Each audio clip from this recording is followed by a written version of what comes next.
नमस्कार दोस्तों। आज हम हिंदी व्याकरण का सबसे महत्वपूर्ण विषय पर चर्चा करेंगे। ये जानना होगा कि हम क्या पढ़ रहे हैं और क्यों पढ़ रहे हैं। अगर हम इन सवालों के जवाब अपने जीवन में रखते हैं तो हमें पढ़ने में आनंद आता है। तो शुरुआत करते हैं सामान्य हिंदी से, जो हिंदी व्याकरण का महत्वपूर्ण विषय है।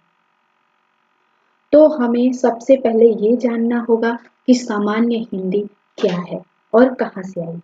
तो हम कह सकते हैं जो ये सामान्य हिंदी है वह क्या है, एक भाषा है।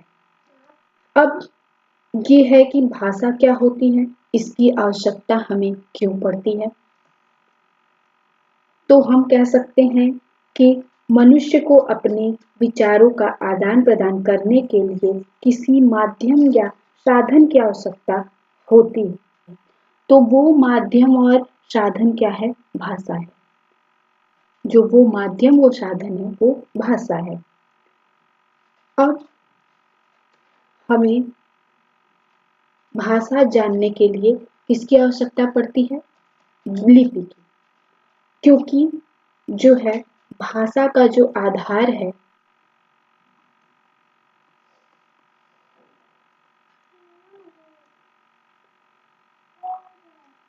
अब यहाँ एक प्रश्न बनता है जो हर एग्जाम में कभी न कभी पूछ दिया जाता है, वो है हिंदी भाषा की लिपि कौन सी है।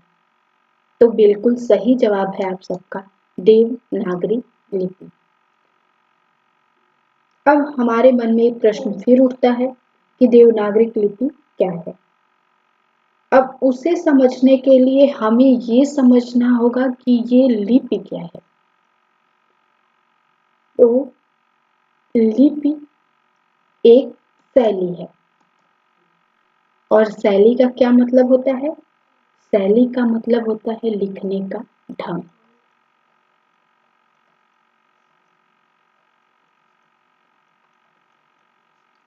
लिखने के ढंग को शैली कहते हैं। अब हमें लिखने के लिए हमें किसकी जरूरत पड़ती है, तो हमें लिखने के लिए वर्ण की जरूरत पड़ती है। वर्ण का ही जो दूसरा नाम है वो है ध्वनि।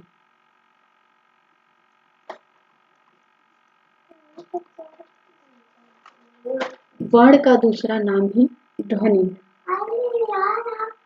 ध्वनि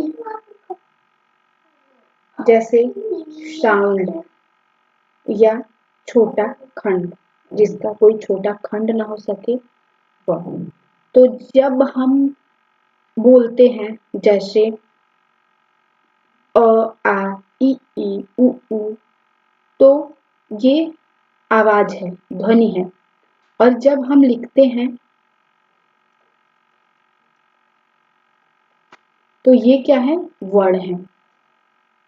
और हमारे हिंदी व्याकरण में जो वर्ण को सब कितने हैं, ध्वनियां कितनी हैं, 52 ध्वनियां हैं, जिन्हें हम बोल सकते हैं, लिख सकते हैं।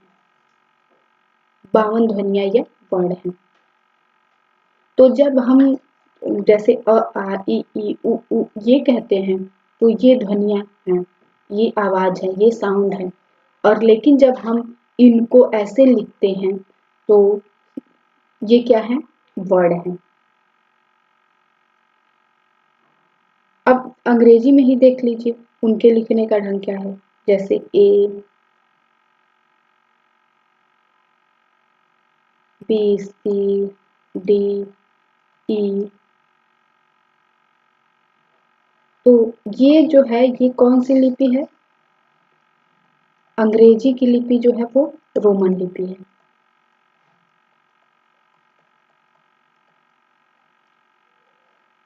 और हिंदी की जो लिपि है वो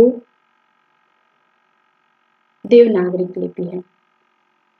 तो हमारा जो देवनागरिक लिपि के रूप में जो आया वो क्या आया, अ आ इ ई, ये देवनागरिक लिपि है, देवनागरी लिपि।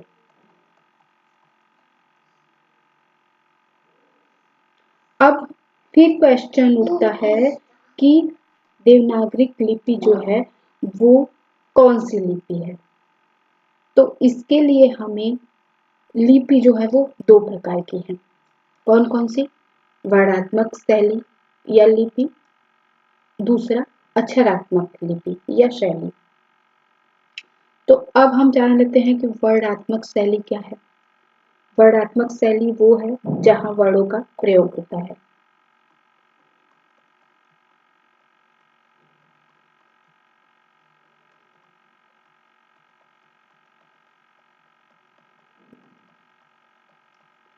जो यहाँ शब्द को लिखने के लिए वर्णों को अलग अलग लिखा जाता है, वो वर्णात्मक शैली है। और अक्षरात्मक शैली क्या है? जहां शब्दों को लिखने के लिए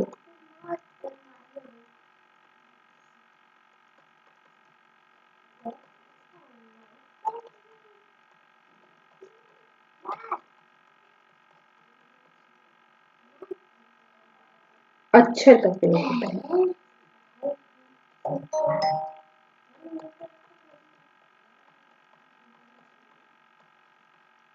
मेरे दिमाग में ये क्वेश्चन आता है कि वर्ण और अक्षर में अंतर क्या है।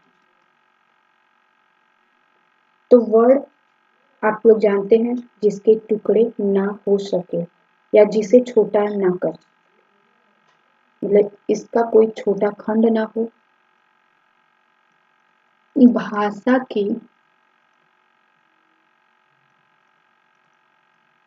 भाषा की सबसे छोटी इकाई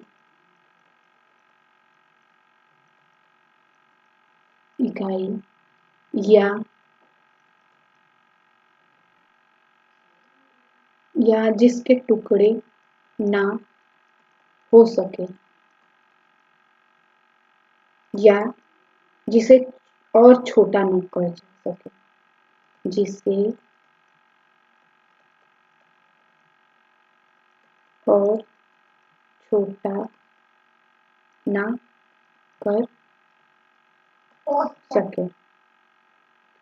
जैसे जैसे समझ लीजिए क। अब इस क को हम कितना छोटा कर सकते हैं, इस ख को हम कितना छोटा कर सकते हैं, तो ये हमारा क्या है? वर्ण है। और जो वर्णात्मक है, अलग अलग वर्ण को मिलाकर जो शब्द बनता है वह है वर्णात्मक शैली। अब हम आते हैं अक्षर पे। अक्षर जो होता है वह अक्षर स्वर और व्यंजन के मेल से बनता है।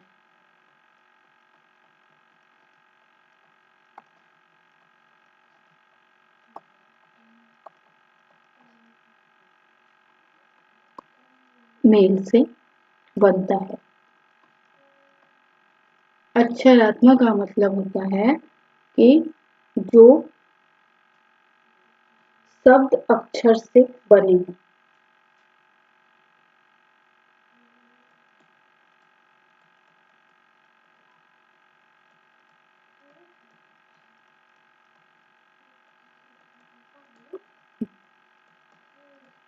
देवनागरिक लिपि जो है वो अक्षरात्मक लिपि है।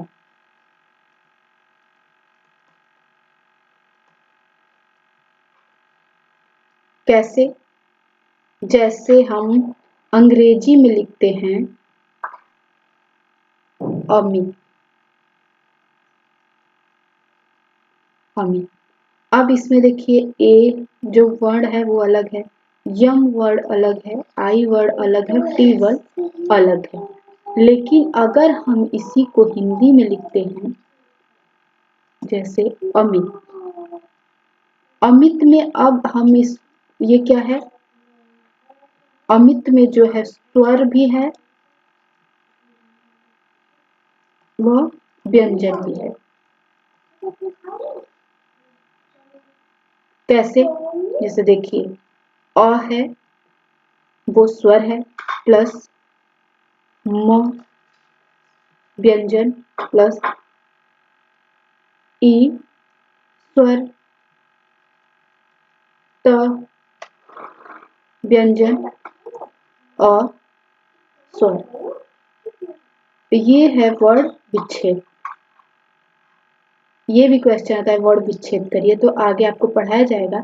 अब इसमें देख लीजिए आप कि ये स्वर और व्यंजन मिलके बना है, तो ये अक्षरात्मक शैली ही देवनागरी लिपि है। तो आशा करती हूँ कि आप लोग को आज का वीडियो अच्छा लगा होगा, आप अच्छे से समझे होंगे।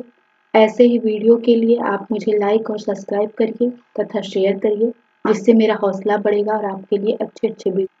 तब तक के लिए आपका बहुत बहुत धन्यवाद।